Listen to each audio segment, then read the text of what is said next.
mga ka-Berks! Welcome back to my channel, Caridad's FT. Panibagong araw na naman tayo. Magandang araw sa inyong lahat dyan. Ito po yung nabili nating money tree, pampaswerte sa buhay. Mga ka-Berks, last week, yan o. So far, buhay po siya mga ka-Berks. At saka may natisod tayo sa backyard ng mga, ayan, roses. Ito na ang panibagong dish natin for today. Ayan, magluluto tayo ng soup. Meron tayong miswa dyan, mga ka-Berks. Meron tayong sibuyas. Meron tayong 1 teaspoon na butter. MSG, 1 teaspoon. Hipon ang sahog natin, mga ka-Berks. Meron tayong minced garlic. Siyempre, ang soup, pang tubig, water, mga ka-Berks. Patola. Meron tayong, ayan, patis and salt and pepper. At siyempre, hindi maluluto yan, mga ka-Berks, kung walang kaserola. So, tara na mga ka-Berks! Let's do this!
Ayan na nga mga ka-Berks. So, natapos na ang ating miswa with shrimp. At syempre, mga ka-Berks, mapapansin nyo, naka-t-shirt tayo ng kalahating peraso lang. Isang buo po ito pero tinisod ko lang po yung kalahati ng tilapia. Syempre, di mawawala ating quotes for today. At ang quotes for today is, when you give joy to other people, you get more joy in return. You should give a good thought to the happiness that you can give out. Si Eleanor Roosevelt po yan. Hindi pa ako nagkakamali, nabanggit ko na po yan siguro sa mga previous vlog ko. Pero napakaganda po ng quotes na tayo. Kaya, ayan lang po ang akang masishare ko po dyan is ako po sa totoo lang po mga ka-Berks, sa trabaho, sa bahay, lagi lang pong happy. Amazing! Para in return is mas maligaya pa tayo within the day. Ayan lang po ang aking may share mga kaibigan. So stay happy lang po at iwas-iwas po sa mga stress. Alam ko po maraming problema pero direct to the point po tayo. Kailangan po magharap tayo ng solusyon. Yan, napakalupit po mga ka-Berks. So siyempre unang subo na is para po sa inyo mga ka-Berks. Yan, umpisahan natin dito sa soup na ito na may miswa at shrimp mga ka-Berks. Napakasimple lang po. Ayan o. Yan natin ang kanin.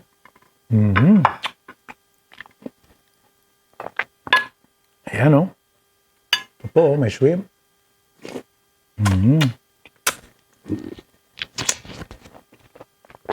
Tapos may natisod akong ano rin.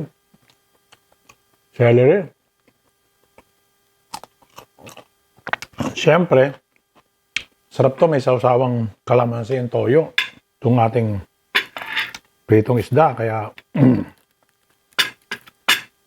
kumuha na rin po ako. Ayan, no?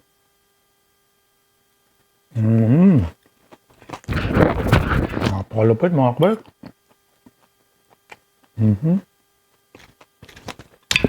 Parang subo na po ito.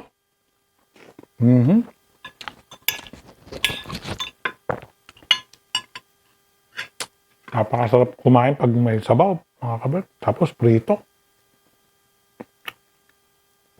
Pritong isda, kahit ano pong isda, basta may prito.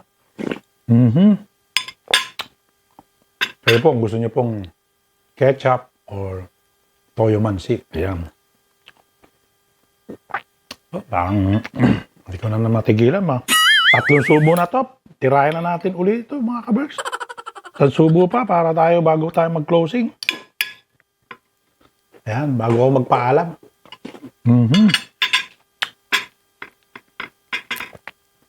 Ito na oh.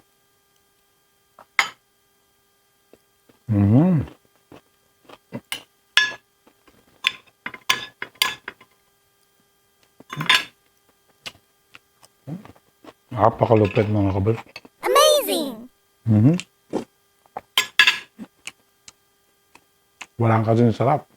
So, simple lang po ito mga kabal. Pero lalagay ko pa rin sa description ng aking mga ingredients. So, like, share, subscribe po. Karidads FT. Hanggang sa muli po. Bye!